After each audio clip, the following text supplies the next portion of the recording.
What we're going to look at next is a few different relationships that gases have. What I mean by this is you can take a gas and make some modification to it. So what do we mean by a modification?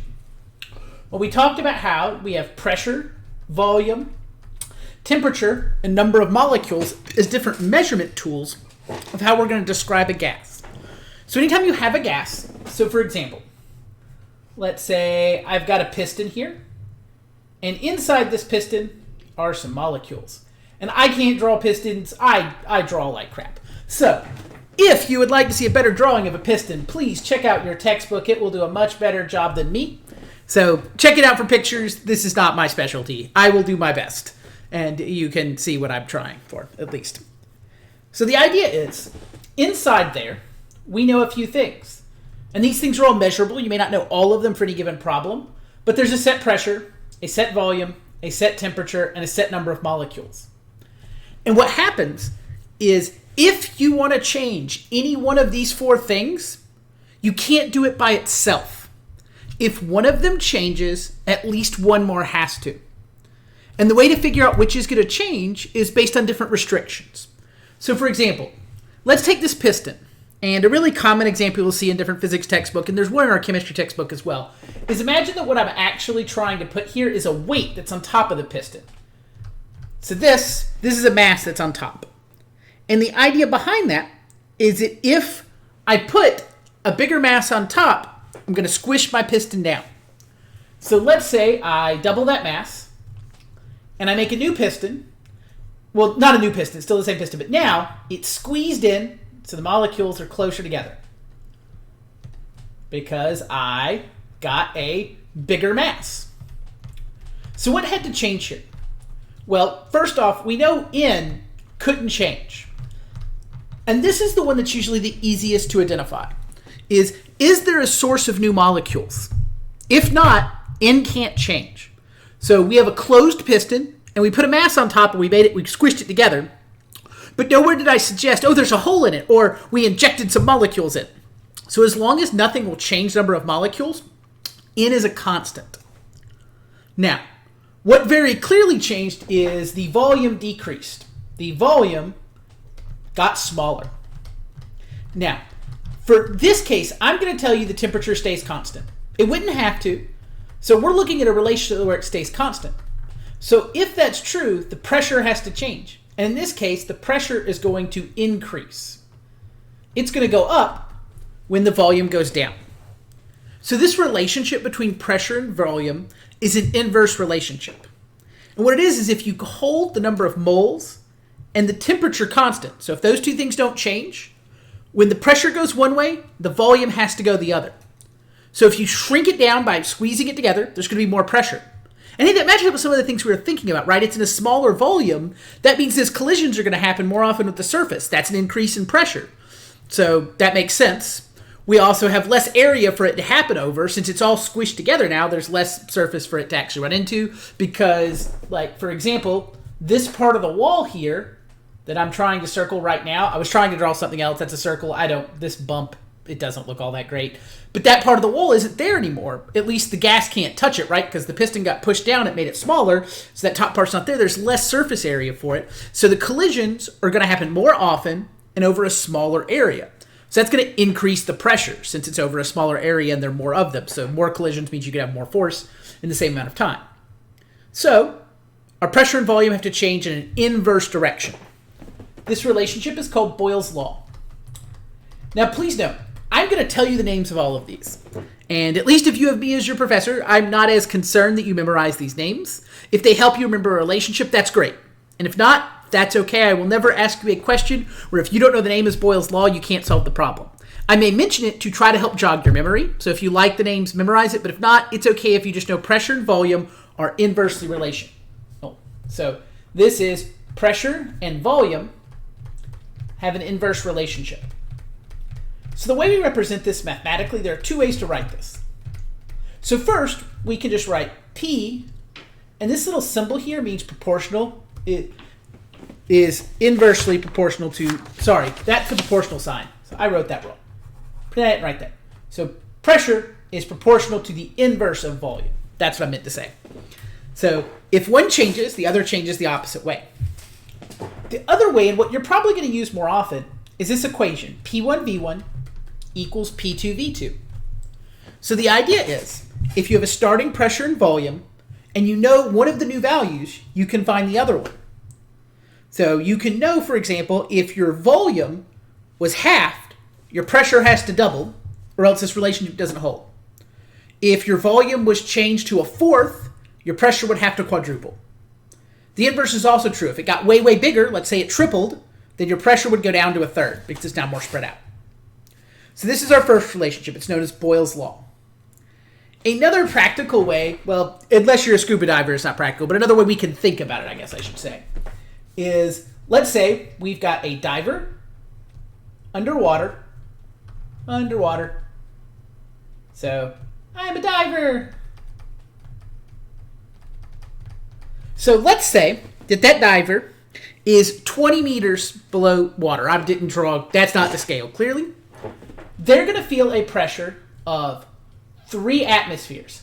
I feel 3 atmospheres of pressure. Now, if you've never heard anything at diving, I hadn't until I learned more about it. I wouldn't know this. But if a diver wants to come back to the surface, they're supposed to do so slowly. Now, the reason for this can be thought about because let's explain the opposite.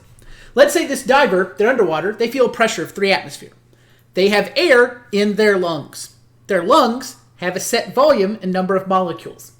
Let's say this diver, for whatever reason, decides, I'm going to, as fast as possible, go all the way up to the surface.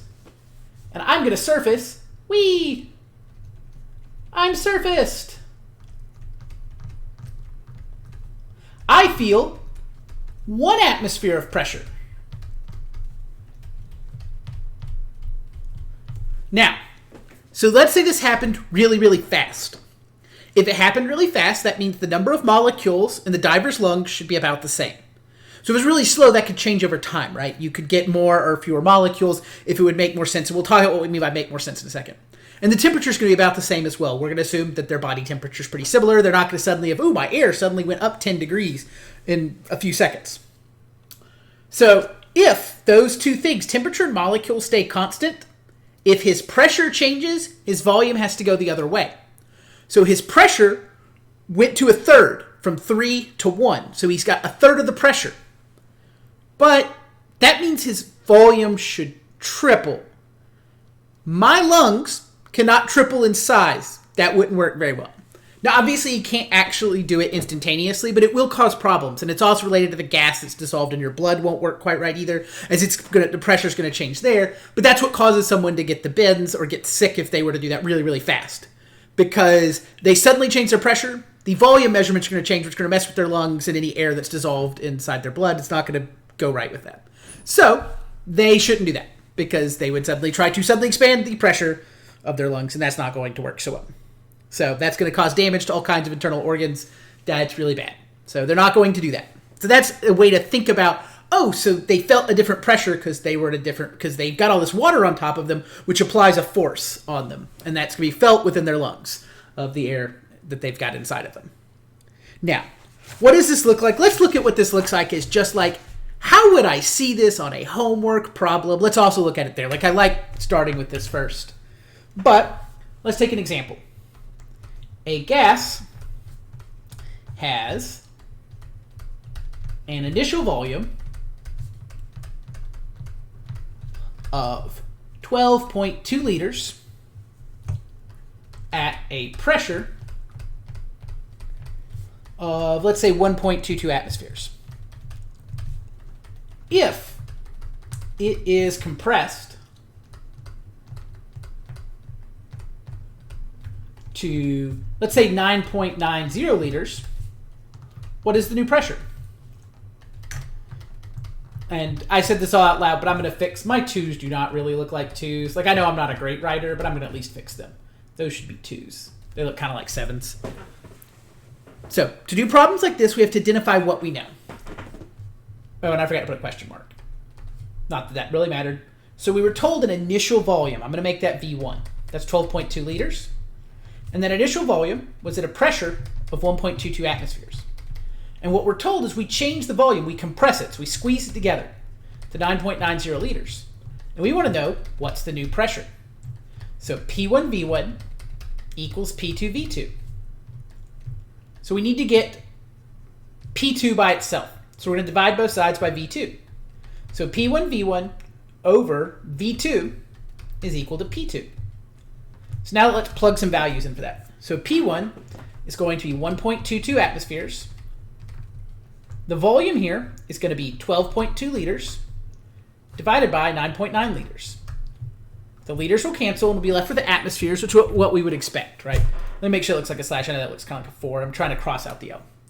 So we have 1.22 times 12.2 divided by 9.9. So we have that our new pressure is equal to 1.50 atmospheres. So the most common error for these is you put things in the wrong place, like the wrong thing in the numerator and denominator. So a quick check can be to see, does this match our conceptual assumption? Which is, if I decrease the volume, the pressure should go up. And that's what happens here. This new pressure is higher, and the volume went down. So they're inversely related, and that matches up. And that's good. So it's a good way to check with problems like this, what we're doing. And the main thing you have to watch out for is making sure you're consistent with what you define as 1 and 2. That you don't accidentally put the 9.9 liters with the 1.22 atmospheres. That's what will usually cause a problem. Now, this is not the only law we have. So I'm going to introduce a second. The next two I'm going to introduce more quickly, although they're a similar idea, just different properties. We have Charles's law. Again, I'm okay if you don't know the name of this. And this is the relationship between volume and temperature. And this one states that volume and temperature of a gas, and it's of a gas, doesn't apply to, we're not worried about for other things, volume and temperature of a gas are directly proportional. So the last one we talked about with Boyle's law was indirect. Proportional, I think I spelled proportional right. This means that V and T change in the same direction. So when V goes up, T goes up. When V goes down, T goes down. So what might this look like? Let's say we went out and I went to Ingles because I want to buy my girlfriend a really, really cool balloon for Valentine's Day. So if we do that, our balloon we've got our heart-shaped balloon, and it's nice and big, and it says, oh, love across it. It's really nice. But I bought it. It's a really warm day.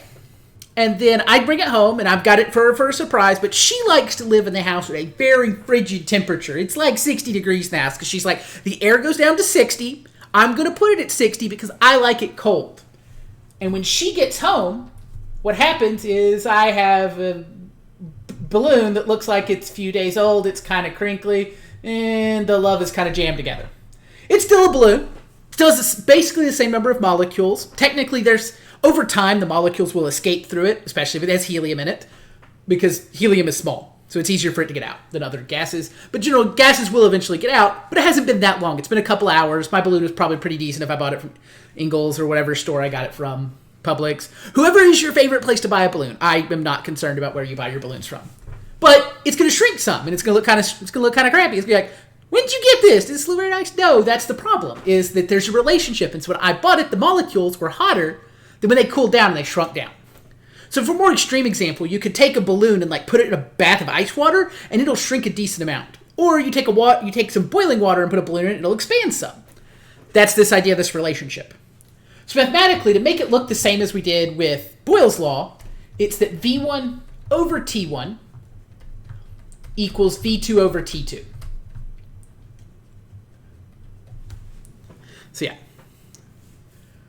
So we can do that. And I wasn't originally planning to do this, but let's do this. Let's see how big of a difference it would make. So let's say I've got my balloon, and when I buy it, I'm not really sure how big a balloon is. I'll be perfectly honest. I'm going to use easy numbers. We're going to use a 1 liter balloon. I'm going to buy a decent sized balloon at least. And what I want to know, and so the temperature when I buy it, what's a reasonable Celsius temperature? We're going to assume it is 25 degrees Celsius. So it's probably not going to shrink all that much with the calculation we're about to do. I exaggerated in my drawing what would happen. But in my house, let's say, I'm really bad at this, so I'll just be up front. I think in Celsius when I'm in lab.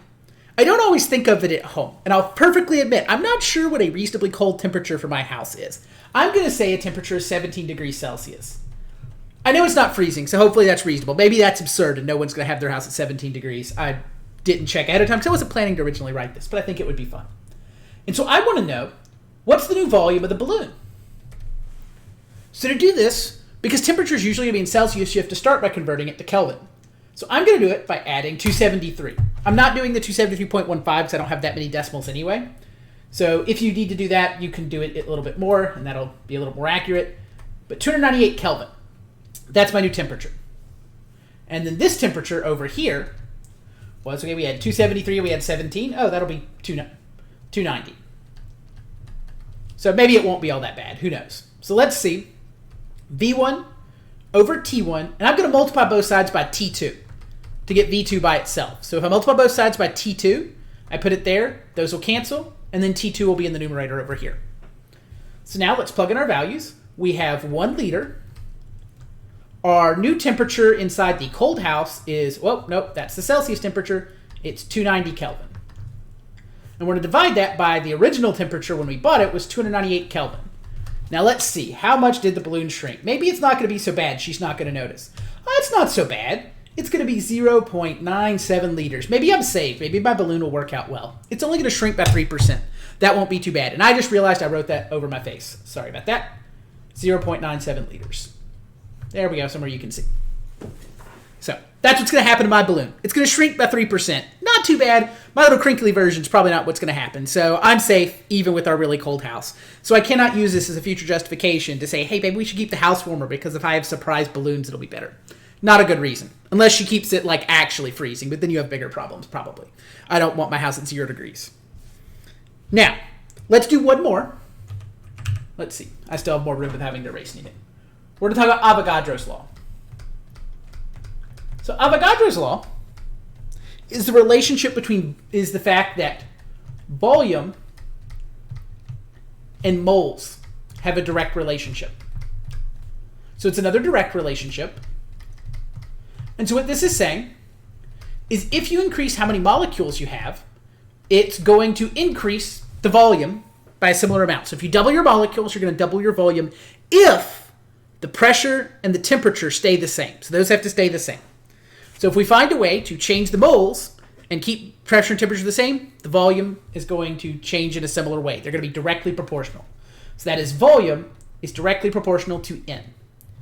So for this, we get V1 over N1 equals V2 over N2. And these are solved the same way as our problem was solved just a minute ago with Charles' law. It's just you have N instead of T.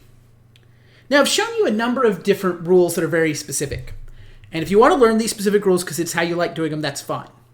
But a lot of the reasons we introduce these here is these were historically discovered in this order. And so we figure out over time more of this. This is done a lot.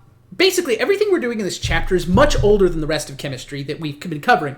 A lot of the stuff we've been covering is discovered more in the 1900s or late 1800s. But, for example, Charles' law is 1780. Boyle's law, I don't really... 1662. I knew Boyle's law was really old comparatively, not that old compared to all of history. And then Avogadro's law is 1811. So these are a little older than some of the other discoveries we've had. We've known a lot of gases for a while now. But a useful thing we can do is we can combine all these relationships together. So we know that P1V1 over N1T1 equals P2V2 over N2T2. So rather than memorize, you could memorize those other relations separately if you want to. But if you memorize this one relationship, what you can do is anything that's held constant gets canceled out. So for example, let's say I told you the temperature is a constant and N is a constant. Well then, they're the same number, so they would cancel out. So for example, if N1 and N2 are the same, then we can say this. So I'm going to do it in 2 steps. P1V1 over N1T1 equals P2V2 over N1T1. And I can do that because N1 equals N2. So we can replace them with each other. Well, if they're on the same side, if I multiply both sides by N1T1, they're just going to cancel out. They're going to go away. And you get P1V1 equals P2V2. Hey, that's Boyle's law. We just did it. So rather than memorizing Boyle's law as specifically this, you can memorize the bigger version here that I've shown. And then, and then cancel out the ones that are going to be constant and only worry about the ones that are changing.